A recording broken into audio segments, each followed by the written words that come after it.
अस्सलाम वालेकुम स्टूडेंट्स। आज हम पढ़ेंगे chapter number 7, that is learning and memory. इसमें सबसे पहला जो हमारा टॉपिक है that is classical conditioning. Classical conditioning होती क्या है, इसके लिए हमें ज़रूरी है कि कुछ टर्म्स का पता हो। सबसे पहले है स्टिमुलस। स्टिमुलस एक ऐसी वजह होती है या एक ऐसी चीज़ होती है जिसकी वजह से कोई भी ऑर्गेनिज़म कोई ना कोई रिस्पॉन्स करता है, कोई ना कोई एक्शन करता है। लाइक हमें पता है कि ह्यूमन बीइंग्स जो हैं या जो एनिमल्स हैं या जो डिफरेंट ऑर्गेनिजम्स हैं वो एक स्टिमुलस की वजह से कोई ना कोई रिस्पॉन्स देते हैं। लाइक कुछ रिस्पॉन्सेज ऐसे होते हैं जो कि नेचुरल होते हैं। इसकी एग्जांपल इस तरह से है, जैसे अगर हमारे सामने अगर फूड आएगा तो फूड को देख के क्या है कि सलाइवा हमारा प्रोड्यूस होता है। सलाइवरी ग्लैंड्स जो हैं वो नेचुरली एक्ट करते हैं। फूड को जब भी हम देखते हैं तो हमारे अंदर सलाइवा की प्रोडक्शन होती है।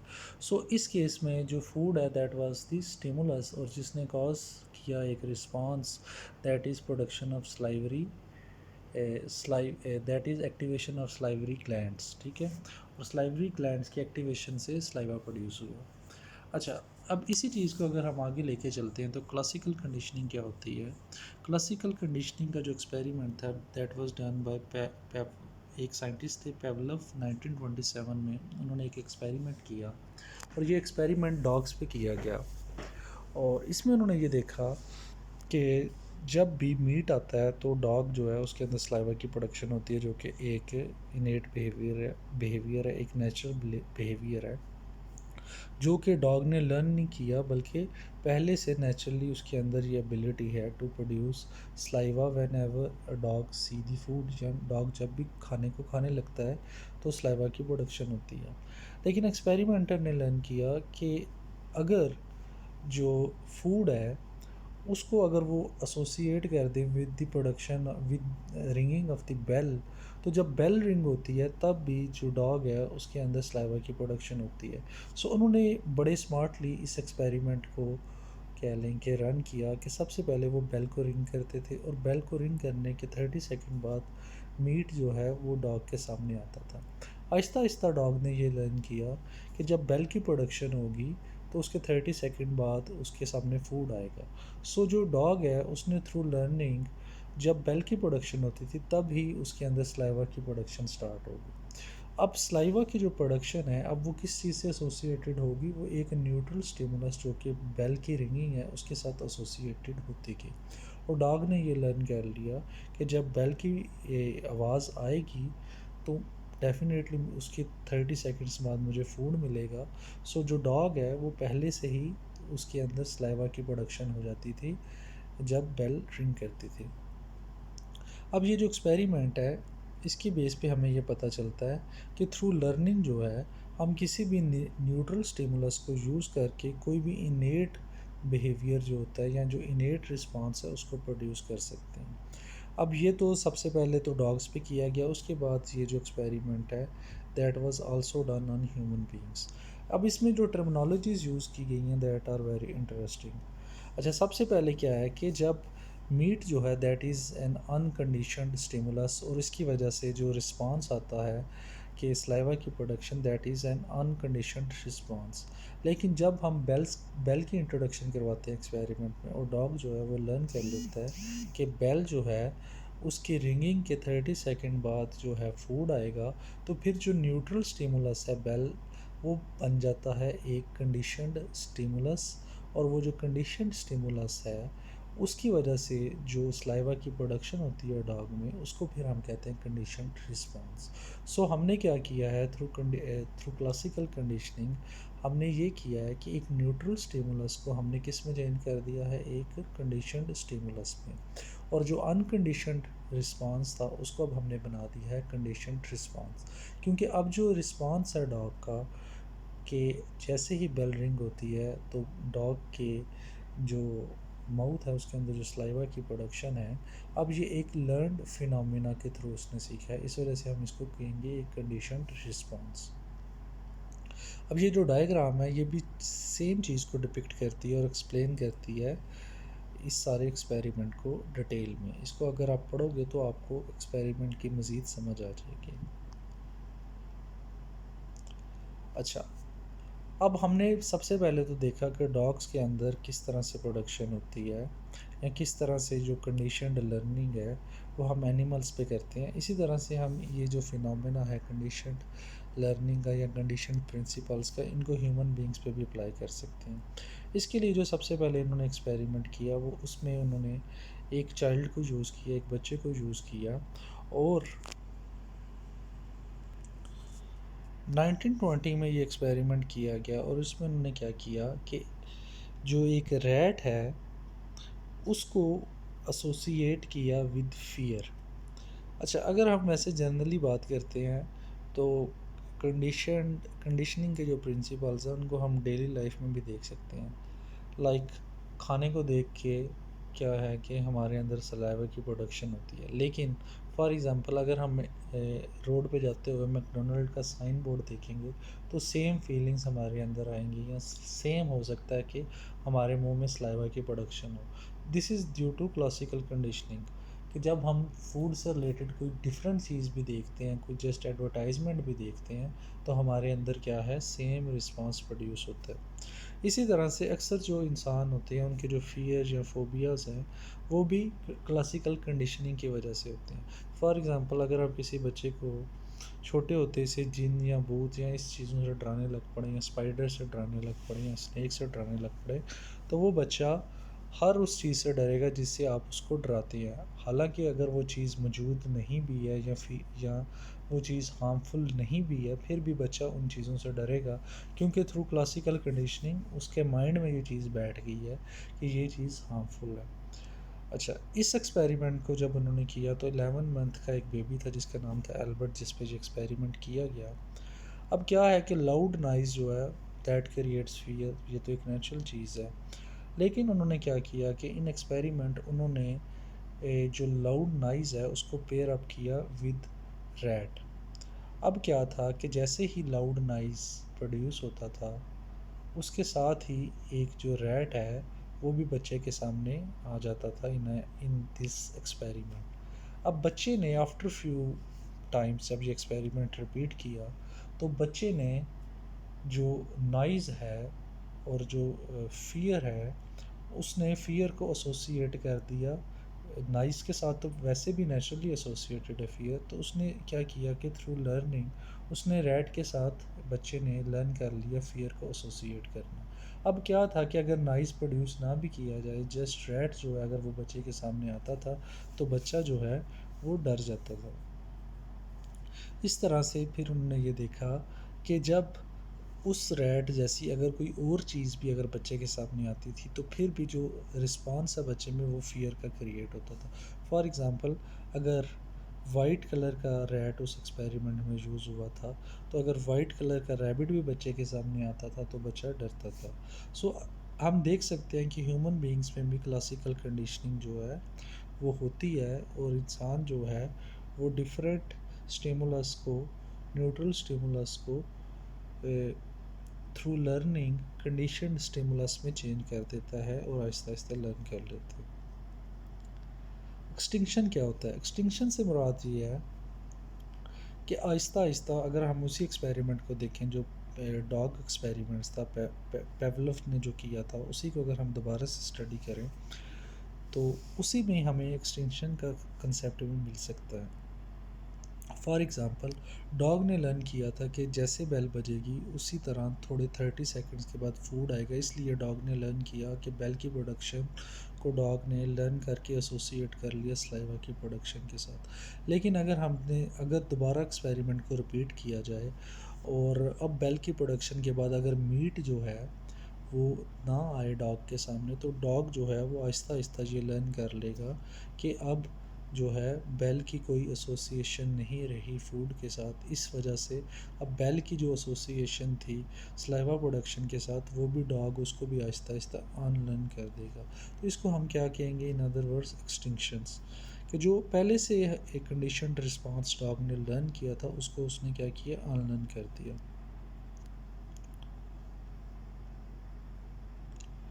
अच्छा, स्पॉन्टेनियस रिकवरी क्या है कि अगर देखें एक चीज़, अगर वो डॉग को हमने बुला दी दोबारा से, और अगर हम चाहते हैं कि डॉग जो है वो दोबारा से वो फिनोमेना को लर्न करे, तो हम दोबारा से बेल को एसोसिएट कर सकते हैं मीट के आने से, और फिर उस चीज़ को एसोसिएट कर सकते हैं सलाइवा की प्रोडक्शन से। सो इसको हम कहते हैं स्पॉन्टेनियस रिकवरी, कि एक चीज़ जो हमने पहले लर्न की उसको हम अनलर्न भी कर सकते हैं थ्रू कंडीशन लर्निंग, और दोबारा से इजीली उसको दोबारा से लर्न किया जा सकता है। इन स्पॉन्टेनियस रिकवरी की अगर हम एग्ज़ाम्पल लेते हैं, तो इसी वजह से हमें देखते हैं कि रियलिटी के अंदर जो ड्रग एडिक्ट्स होते हैं उनके लिए ड्रग को छोड़ना कितना मुश्किल है। इसी वजह से सबसे पहले उनको ड्रग से दूर किया जाता है, सो दैट एक्सटिंक्शन का जो फार्मूला है उसको यूज़ करके कोशिश की जाती है कि ऐसे लोग जो कि ड्रग एडिक्ट हैं वो ड्रग से दूर चले जाएं। लेकिन जैसे ही वो दोबारा यूज़ टू होते हैं या ड्रग्स उनके सामने आती हैं या वो उसी कंपनी में दोबारा जाते हैं जिधर लोग ड्रग्स यूज़ करते हैं, तो उनके अंदर स्पॉन्टेनियस रिकवरी होती है और वो दोबारा उनको ड्रग्स की लत लग सकती है। सो जो कंडीशनड लर्निंग है या क्लासिकल कंडीशन लर्निंग है, ये फिनोमेना ह्यूमंस में भी पाया जाता है और एनिमल्स में भी पाया जाता है। अच्छा, इसके बाद एक कंसेप्ट आता है जर्नलाइजेशन एंड डिस्क्रिमिनेशन। अब जर्नलाइजेशन एंड डिस्क्रिमिनेशन को अगर हम पेवलव जो है उसके एक्सपेरिमेंट में देखें, तो बेल जो है उसका एक स्पेसिफिक साउंड है, और अगर जो एक दूसरी बेल हो बजर टाइप, अगर उसका साउंड भी बेल जैसा है तो फिर भी सेम रिस्पांस पैदा होता था डॉग के अंदर। अगर हम एल्बर्ट के केस में देखते हैं, तो जस्ट अगर वाइट रैट जो है उससे एक्सपेरिमेंट किया गया, तो वाइट रैबिट जो है अगर वो भी बच्चे के सामने आता था तो वो भी उससे डरता था। इसको हम कहते हैं जर्नलाइजेशन, कि जो सिमिलर टाइप के स्टिमुलस हैं वो सेम रिस्पांस जो हैं वो क्रिएट कर रहे हैं हमारे सब्जेक्ट के अंदर। और इसके बाद अगर हम ये देखें डिस्क्रिमिनेशन, तो डिस्क्रिमिनेशन से मुराद ये है कि अगर तो जो स्टिमुलस हैं उनके दरमियान बड़ा ज़्यादा फ़र्क है, तो फिर जो है जो हमारा सब्जेक्ट है जो कि एक केस में डॉग है और दूसरे केस में बच्चा है, उनके अंदर वो रिस्पांस पैदा नहीं होगा। फॉर एग्ज़ाम्पल, रैट जो है वो एक्सपेरिमेंट में अगर वाइट कलर का यूज़ किया गया था और कोई ब्लैक कलर की चीज़ या ब्लैक कलर का रैबिट आता है बच्चे के सामने, तो फिर वो उससे नहीं डरेगा, क्योंकि वो डिस्क्रिमिनेट कर सकता है बच्चा कि ये that is not the same stimulus या बड़ा ही डिफरेंट स्टिमुलस है। इसी तरह से अगर हम बात करते हैं पेवलव की, तो उस केस में अगर तो जो बेल है उसके साउंड के अलावा कोई साउंड जो है अगर वो डॉग सुनता है, तो डॉग फिर जो है उसके अंदर सलाइवा की प्रोडक्शन नहीं होगी, क्योंकि डॉग के अंदर ये एबिलिटी है कि वो डिफरेंशिएट कर सकता है डिफरेंट स्टिमुलस से स्टिमुलस में।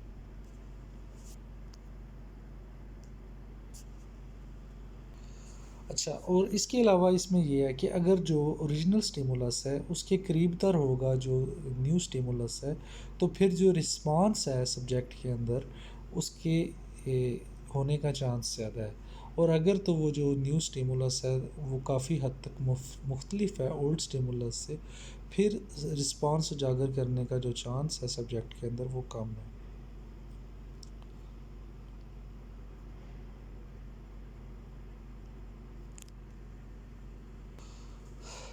अच्छा, इसमें एक मज़ीद एग्ज़ाम्पल दिया है इस चीज़ को कंसेप्ट करने के लिए, कि फॉर एग्ज़ाम्पल घरों के अंदर जो डॉग होते हैं, जब उनका जो फूड होता है उसके केन को ओपन किया जाता है, तो उसके साउंड से तो डॉग जो है वो दौड़ के किचन की तरफ आते हैं कि उनको खाना मिलने वाला है। अगर फूड प्रोसेसर जो है उसका शोर आए किचन में, तो फिर डॉग नहीं आते, क्योंकि उनको पता है कि ये उनके खाने का जो केन है उसके साउंड से डिफरेंट है। सो हम कह सकते हैं कि जो एनिमल्स हैं प्लस जो ह्यूमंस हैं, वो डिफरेंट स्टिमुलस जो हैं सिमिलर नेचर के जो होते हैं उनके अंदर जर्नलाइजेशन भी कर सकते हैं और डिस्क्रिमिनेशन भी कर सकते हैं।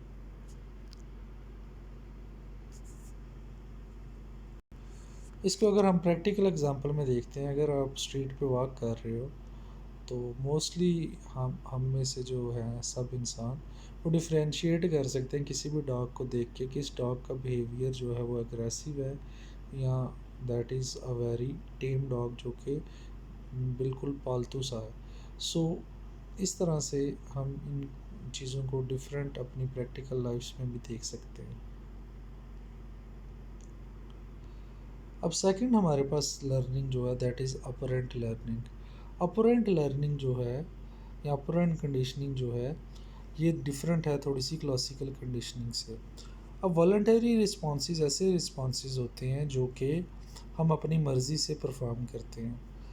अगर हम कहते हैं कि हम ज़्यादा हार्ड वर्क करना चाहते हैं, ज़्यादा स्टडी करना चाहते हैं, तो ये क्या है कि एक वॉलंटरी एक्शन है हमारा, ठीक है। हम अपनी मर्ज़ी से ज़्यादा पढ़ भी सकते हैं, कम भी पढ़ सकते हैं। अच्छा, अपरेंट लर्निंग जो है इसके जो डिफरेंट पॉइंट्स हैं वो हमें ये कहते हैं या बताते हैं कि जो भी हमारा बिहेवियर होता है उसकी आउटकम जो होती है वो डिटरमिन करती है कि हम उस बिहेवियर को रिपीट करेंगे कि नहीं रिपीट करेंगे। अगर आप हार्ड वर्क करके पढ़ते हो, ज़्यादा टाइम पढ़ाई को देते हो और उसकी वजह से आपके हाई ग्रेड्स आते हैं, तो वो जो हाई ग्रेड्स हैं या वो जो आउटकम है जो कि पॉजिटिव थी, हाई मार्क्स लेना, उस वो अब फ्यूचर में डिटरमिन करेगी कि आप आइंदा भी दोबारा हार्ड वर्क करोगे कि नहीं करोगे।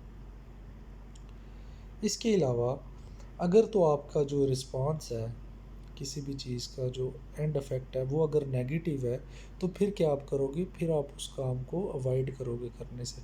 फॉर एग्ज़ाम्पल, अगर आप लड़ाई करते हो, लड़ाई झगड़ा करते हो किसी के साथ और उसका एंड रिज़ल्ट ये निकलता है कि आपको पनिशमेंट हो जाती है, जेल हो जाती है, तो वो जो नेगेटिव रिस्पॉन्स है उसने आपको रोका कि आप उस बिहेवियर को अब आइंदा ना करो।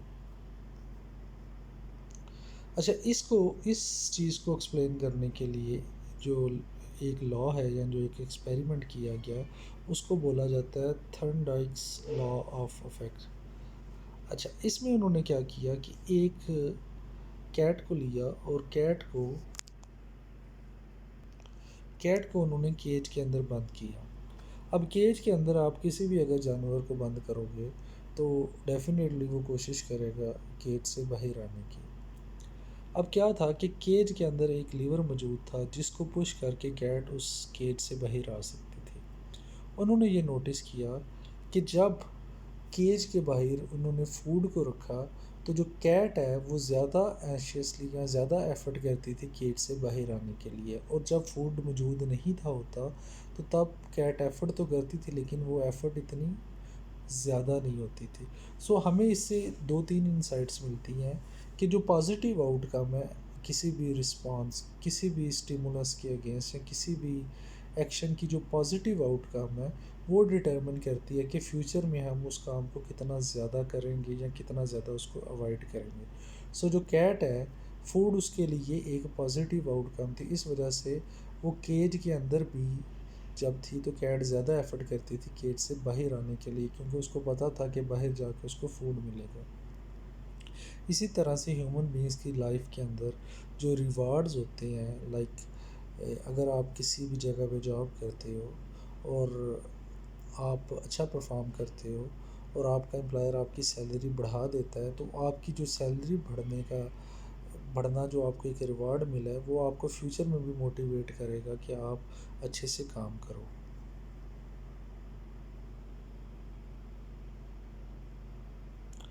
अच्छा, रीइंफोर्समेंट बेसिकली क्या होती है, ये एक सेंट्रल कंसेप्ट है ऑपरेंट कंडीशनिंग का, कि जो पॉजिटिव रीइंफोर्सर्स होते हैं वो हमें ज़्यादा मजबूर करते हैं टू डू पॉजिटिव वर्क, या एक एक्शन को हम ज़्यादा से ज़्यादा रिपीट करें उसके लिए हेल्प आउट करते हैं। हमने जो कैट वाली एग्जांपल है उसमें जो फूड है दैट वाज एक पॉजिटिव रीइंफोर्सर है जिसने मजबूर किया कैट को to do that action again and again.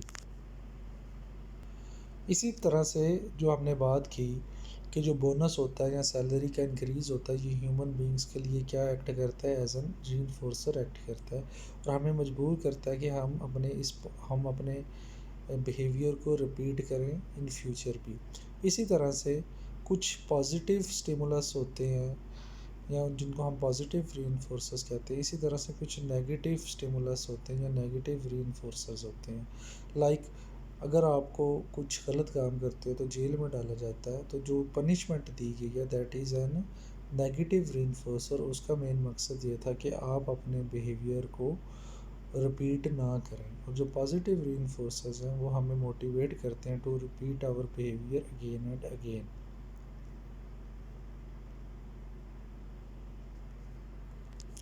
अच्छा, अब हमें कैसे पता चलेगा कि कोई एक जो स्टिमुलस है वो एक रीइंफोर्सर एक्ट कर रहा है किसी भी ऑर्गेनिज्म के लिए कि नहीं? सो वो हमें पता लगेगा फ्रिक्वेंसी से। अगर देखिए, एक बंदा है, उसको अगर बोनस मिलता है और वो अच्छा काम करता है और फ्यूचर में भी बोनस मिलने की वजह से वो दोबारा अच्छा काम करता है, तो इसका मतलब है कि बोनस उसके लिए क्या है, एक रीइंफोर्सर है। इसी तरह से अगर एक जो क्रिमिनल है उसको पनिशमेंट मिलती है, जेल में डाला जाता है, और उसके बाद वो दोबारा से अपने एक्शन को अगर रिपीट नहीं करता, तो फिर हमें पता चलेगा कि दैट जो सज़ा है उसके लिए रीइंफोर्सर के तौर पे एक्ट किया उसने।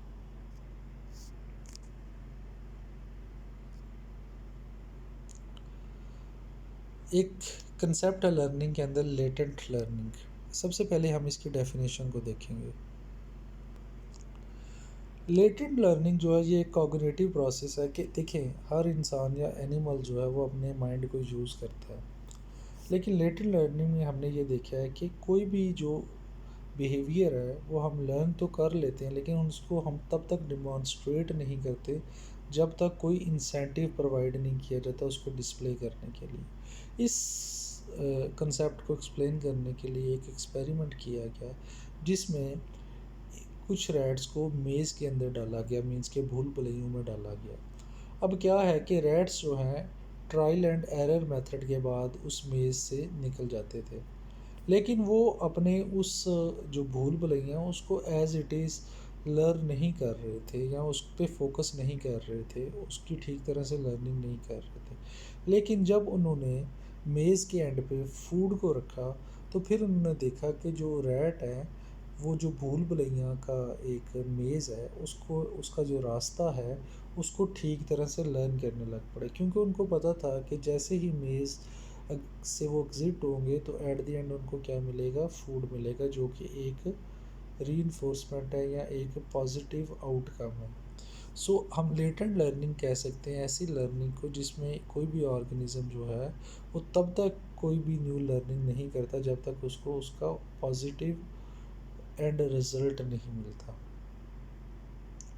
इसके बाद आ जाती है ऑब्जर्वेशनल लर्निंग। ऑब्जर्वेशनल लर्निंग से मुराद है कि किसी चीज़ को देखना और उसको देख के लर्न करना, और ये सब इंसानों में पाया जाता है, एनिमल्स में पाया जाता है। अगर हम देखते हैं एनिमल्स में, तो कैट जो है वो अपने बच्चों को जब शिकार सिखाती है तो सबसे पहले उनको यही जो बच्चे हैं वो अपनी माँ को ऑब्ज़र्व करते हैं कि वो किस तरह से शिकार करती है, और उस ऑब्ज़र्वेशन से वो जो छोटे बच्चे होते हैं कैट के, वो लर्न कर लेते हैं शिकार करना। इसी तरह से ह्यूमन बीइंग्स में भी हम देखते हैं कि बच्चे जो अपने पेरेंट्स को फॉलो करते हैं और देखते हैं कि जो बिहेवियर उनके पेरेंट्स जो हैं वो डिमॉन्स्ट्रेट करते हैं, बच्चे भी एज इट इज़ वैसे बिहेवियर्स को डिमॉन्स्ट्रेट करते हैं। इस चीज़ को देखने के लिए उन्होंने बच्चों को एक वीडियो दिखाई टेलीविज़न पे, जिसमें बच्चे जो हैं वो पिलो से एक दूसरे से लड़ते थे। जैसे ही वो वीडियो ख़त्म हुई तो बच्चों ने भी, जो बच्चे वो वीडियो देख रहे थे उन बच्चों ने भी पिलोस उठाया और एक दूसरे से लड़ने लग पड़े। सो इससे हमें ये पता चलता है कि ऑब्ज़र्वेशन जो है एक स्ट्रॉन्ग वे है लर्निंग का, और हम ऑब्ज़र्व करके दूसरों के बिहेवियर को भी लर्न कर सकते हैं। अगर आप अक्सर मार्केट में जाते हैं बाल कटाने, तो आप देखते हैं कि जो बार्बर होता है उसके पास जो शागिर्द होता है वो जस्ट फर्स्ट फ्यू मंथ्स में जस्ट देखता है कि जो उसका उस्ताद है या जो उसका मास्टर है वो किस तरह से हेयर कट करता है। इसी तरह से अगर आप किसी मैकेनिक की दुकान पे जाते हैं, तो जो मैकेनिक के साथ शागिर्द होता है वो first few months just tools को ऑब्ज़र्व करता है, देखता है कि उसका जो मास्टर है वो किस तरह से चीज़ों को परफॉर्म कर रहा है, और उधर से ही फिर उसकी आहिस्ता आहिस्ता लर्न करता है वो डिफरेंट स्किल्स को।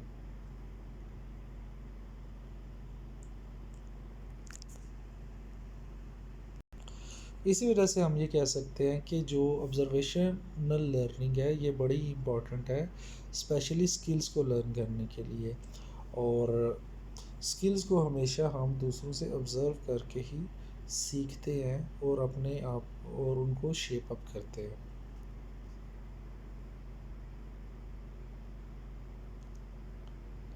अब हम पढ़ेंगे मेमोरी क्या होता है। अब देखिए 3 डिफरेंट टाइप की मेमोरी है। सबसे पहले सेंसरी मेमोरी, इसको हम डिस्कस करते हैं।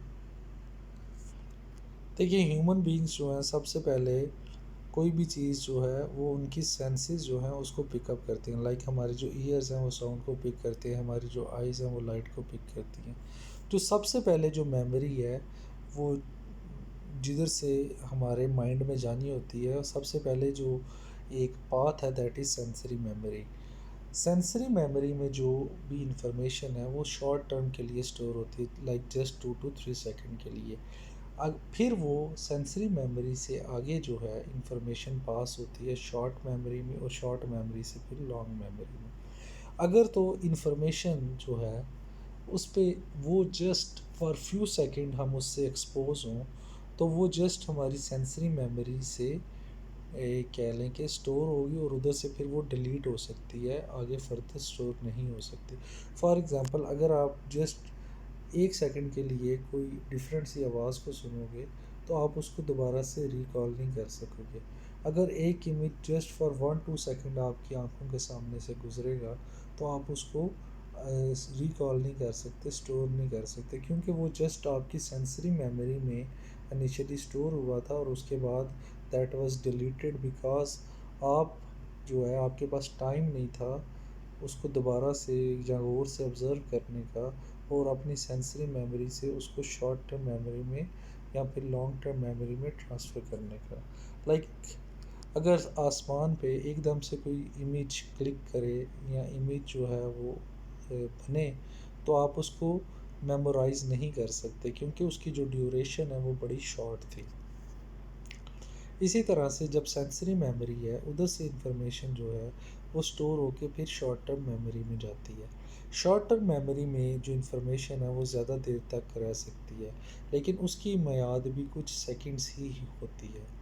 फॉर एग्ज़ाम्पल अगर आपको कोई एकदम से अपना टेलीफ़ोन नंबर बताता है तो आप उसको शॉर्ट टर्म मेमोरी में स्टोर कर सकते हैं, क्योंकि शॉर्ट टर्म मेमोरी जो है इसकी कैपेसिटी थोड़ी होती है। इसमें आप चीज़ को स्टोर तो कर सकते हैं लेकिन बहुत सारी इन्फॉर्मेशन को एकदम से आप स्टोर नहीं कर सकते। शॉर्ट टर्म मेमोरी के बारे में कहा जाता है कि लाइक फ़ोन डिजिट्स की अगर हम बात करें तो मोस्टली फ़ोन डिजिट 7 नंबर्स के होते हैं, क्योंकि 7 नंबर्स तक इंफॉर्मेशन को हम शॉर्ट टर्म मेमोरी में स्टोर कर सकते हैं और फिर उसको इजीली लॉन्ग टर्म में ट्रांसफ़र कर सकते हैं। लेकिन अगर आपको जस्ट शॉर्ट टर्म में ज़्यादा सारी इंफॉर्मेशन दी जाए तो फिर वो जो शॉर्ट टर्म मेमोरी है आपकी वो उसको अपने अंदर स्टोर नहीं कर सकती, और वो जो इंफॉर्मेशन है वो फिर क्या है कि अगले स्टेज तक नहीं पहुंचेगी और डिलीट हो जाएगी आपके माइंड से।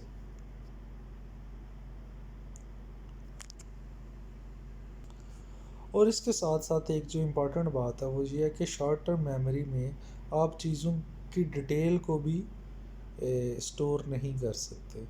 जस्ट आप स्मॉल अमाउंट ऑफ इंफॉर्मेशन को स्टोर कर सकते हैं, और वो भी इतने लॉन्ग टाइम के लिए स्टोर नहीं कर सकते। अगर आप उसको लॉन्ग टाइम के लिए स्टोर करना चाहते हैं तो फिर आपको शॉर्ट टर्म मेमोरी से इंफॉर्मेशन को पास करना पड़ेगा लॉन्ग टर्म मेमोरी में। अच्छा, अब जो है अगर तो इंफॉर्मेशन जो है वो शॉर्ट टर्म मेमोरी से लॉन्ग टर्म मेमोरी में चली जाती है तो फिर वो परमानेंटली एक इंसान जो है उसके अंदर स्टोर हो जाती है। और लॉन्ग टर्म मेमोरी की कितनी ज़्यादा कैपेसिटी है इसके बारे में कुछ कहा नहीं जा सकता, क्योंकि दैट इज़ अनलिमिटेड। आपकी लाइफ के जितने एक्सपीरियंसेस हैं, आपकी लाइफ के अंदर आपने जितने स्किल सीखे, आपने अपनी लाइफ में जितना नॉलेज सीखा है, वो सब किस चीज़ का पार्ट है, that is part of your long term memory. और ये जो मेमोरी है इसके अंदर कितनी ज़्यादा इंफॉर्मेशन स्टोर्ड है ये वेरी करता है। It is just like a hard drive of the computer जिसमें मल्टीपल नंबर ऑफ इंफॉर्मेशन को स्टोर किया जा सकता है। अच्छा, अगर तो इंफॉर्मेशन जो है वो लॉन्ग टर्म मेमोरी में स्टोर नहीं है तो फिर आप उसको रिकॉल भी नहीं कर सकते।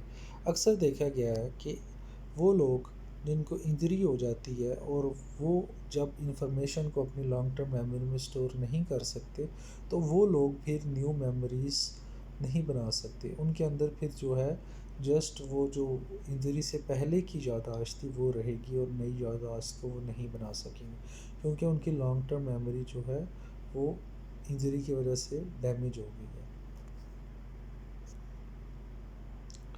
अच्छा, लॉन्ग टर्म मेमोरी जो है इसकी अब डिफरेंट टाइप्स है। एक है फ्लैश बल्ब मेमोरी। अगर हम बात करें कि आज से 1 साल पहले एग्जैक्टली सेम आज का जो सेम डे है उस पर आप क्या कर रहे थे, तो मोस्टली हम में से कोई भी इस चीज़ को रिकॉल नहीं कर सकता। लेकिन अगर मैं ये बोलूँ कि आज से 1 साल पहले आपकी यूनिवर्सिटी का पहला दिन था, तो फिर आप उन इवेंट्स को रिकॉल कर सकते हैं। इसको हम बोलते हैं फ्लैश बल्ब मेमोरी, कि हम जो है जो इम्पोर्टेंट मोमेंट्स होते हैं अपनी लाइफ के उनको रिमेंबर करते हैं, उनको भूलते नहीं हैं। वो जस्ट लाइक बल्ब होता है ना जिसकी रोशनी होती है, उस तरह हमारे माइंड में वो चीज़ें ताज़ा दम होती हैं और हमेशा हम उनको रिकॉल कर सकते हैं। इसकी एग्ज़ाम्पल इस तरह से है, लाइक अगर आपका कोई बड़ा ही कह लें कि ख़तरनाक अगर लाइफ में कोई एक्सीडेंट हो, तो आप उसको कभी नहीं भूलते, आप उसको रिमेंबर रखते हो। आप अपने कॉलेज के पहले दिन को रिमेंबर रखते हो, आप अपने यूनिवर्सिटी के आखिरी दिन को याद रखोगे। तो ये सारी किस चीज़ की एग्ज़ाम्पल है? फ्लैश बल्ब मेमोरीज़ की एग्ज़ाम्पल है। अच्छा, अब डिफरेंट वेज़ में हम कैटेगराइज करते हैं लॉन्ग टर्म मेमोरी को। एक होती है प्रोसीजरल मेमोरी और एक होती है डेक्लोरेटिव मेमोरी। अब डेक्लोरेटिव मेमोरी जो है ये फैक्ट्स के बारे में होती है, इंफॉर्मेशन के बारे में होती है, लाइक किसी का नाम को याद रखना, डेट्स को याद रखना, डिफरेंट इवेंट्स को याद रखना। लाइक गाड़ी है उसके 4 टायर हैं, बाइक के 2 टायर हैं, ये सारा किसका पार्ट है? डेक्लोरेटिव मेमोरी का पार्ट है। इसके बाद जो सेकंड आ जाती है इंपॉर्टेंट मेमोरी की type, that is procedural memory. Procedural memory ऐसी होती है जो कि स्किल्स के रिलेटेड होती है और हैबिट्स के रिलेटेड होती है। लाइक क्रिकेट खेलना, अगर आप एक दफ़ा क्रिकेट खेलना सीख लो तो क्या आप उसको भूल जाते हो? नहीं। आप कभी गाड़ी चलाना अगर सीख लो तो क्या आप उसको भूल जाओगे? नहीं। तो ये जो आपने स्किल्स लर्न किए हैं ये किधर स्टोर्ड होते हैं? ये प्रोसीजरल मेमोरी में जाके स्टोर्ड होते हैं।